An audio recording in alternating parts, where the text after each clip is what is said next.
चलिए, हमारे तमाम संवाददाता भी ग्राउंड जीरो से हमारे साथ मौजूद हैं और आपको पल पल की अपडेट दे रहे हैं। हमारे साथ प्रदीप पांडे घोसी से जुड़ चुके हैं, मनीष मिश्रा मऊ से हैं और मनोज बलिया से हमारे साथ जुड़ चुके हैं और हमारे अन्य संवाददाता भी अन्य स्थानों से हमारे साथ जुड़ चुके हैं। मनीष, बात कर ले अगर पहले मऊ की, तो मऊ में मतदान केंद्रों पर किस तरह की तस्वीर आप देख रहे हैं?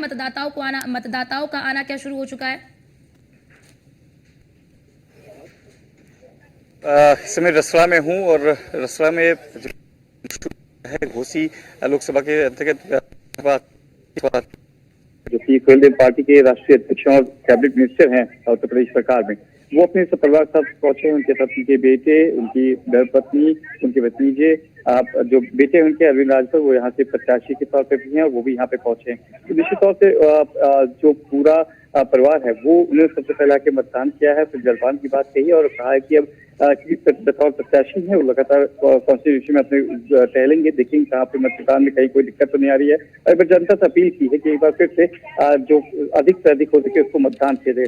साफ तौर पर जिस तरीके से मतदान की प्रक्रिया है उसमें कहीं ना कहीं क्योंकि ग्रामीण क्षेत्र में आप देखेंगे तो सुबह का जो वक्त होता है, क्योंकि अर्ली मॉर्निंग होता है, थोड़ा सा मौसम ठंडा होता है, जिससे टेम्परेचर 48 डिग्री के आसपास जा रहा है, उसको बचने के लिए लोग पहले मतदान करते हैं। और तस्वीर दिखाऊंगा कि अभी भी आप देखेंगे तो जो लोग हैं मतदान करने के लिए पहुंचे हुए, मतदान यहाँ पे शुरू हो चुका था। ठीक 7 बजे यहाँ पे मतदान शुरू हुआ। यहाँ का बूथ संख्या है मीरनगर रसड़ा, ये आता है जगह का नाम है और यहाँ पे उन्होंने शुरुआत की है। और देखा गया कि जिस तरीके से अब पूरी तैयारी की गई थी इलेक्शन कमीशन के द्वारा, उसमें भी कहा गया था कि ज्यादा से ज्यादा मतदान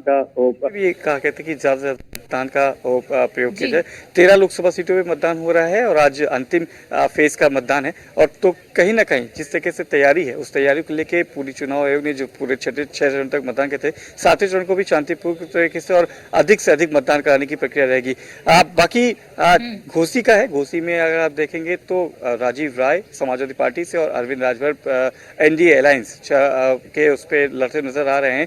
अब काटी की टक्कर यहाँ पे मानी जा रही है, क्योंकि उपचुनाव के समय जब हमने देखा था कि राजभर का एंट्री हुई थी एनडीए में, हालांकि उसको जीत में कन्वर्ट नहीं कर पाए थे, पर दावे किए जा रहे हैं कि ओम प्रकाश राजभर एनडीए में आने के बाद, क्योंकि जो पूर्वांचल का इलाका है वहाँ पर कहीं ना कहीं राजभर की पकड़ ज़्यादा मजबूत होती है और अपने कैंडिडेट के लिए पूरी जी जान लगाया। लगातार ओम प्रकाश राजभर यहाँ पे कैंपेनिंग करते नजर आए थे। प्रधानमंत्री नरेंद्र मोदी ने यहाँ पे कैंपेनिंग की थी, मुख्यमंत्री योगी आदित्यनाथ ने यहाँ पे कैंपेनिंग की थी। तो तमाम जो बड़े नेता थे, शीर्ष नेता थे, वो यहाँ पे लगे हुए थे। और कहीं ना कहीं वहीं बात करेंगे राजीव राय के लिए, तो राजीव राय के लिए भी अखिलेश यादव ने आखिरी दिन भी एक बड़ी जनसभा करके संदेश देने की कोशिश की थी।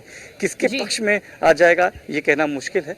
कांटे की लड़ाई है यहाँ पे और देखना होगा कि जब 4 तारीख को मतपेटियां खुलेंगी तो ये पक्ष, ये जनता किसको अपना सिरताज देती है। जी ठीक, हमारे साथ अभिमुक्त भी हैं महाराजगंज से।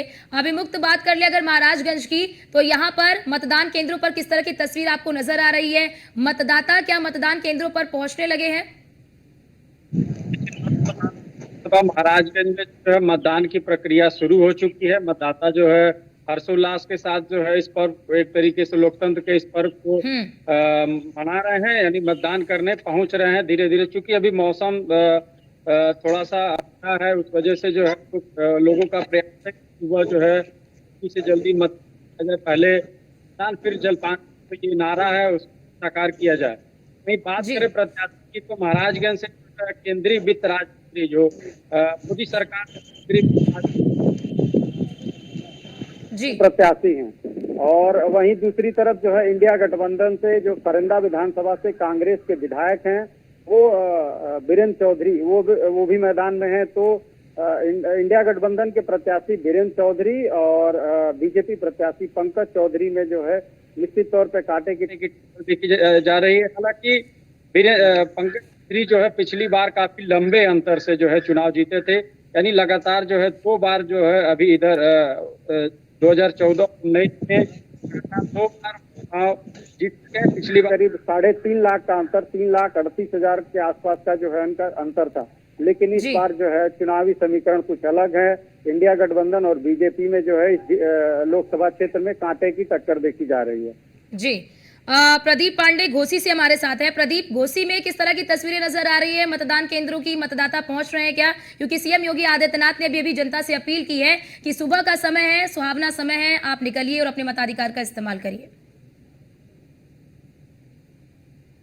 मॉडल बूथ बनाए गए हैं, मैट लगाया गया है, टेंट लगाया गया है। लोग सुबह से, अभी गेट बंद था तभी सैकड़ों लोग गेट के सामने खड़े थे। उनके अंदर जो आज बढ़ती गर्मी को देखते हुए धूप का जो असर है उससे बचने के लिए लोग पहले से ही इंतजार में थे कि कैसे बूथ खुले और हम मतदान करें।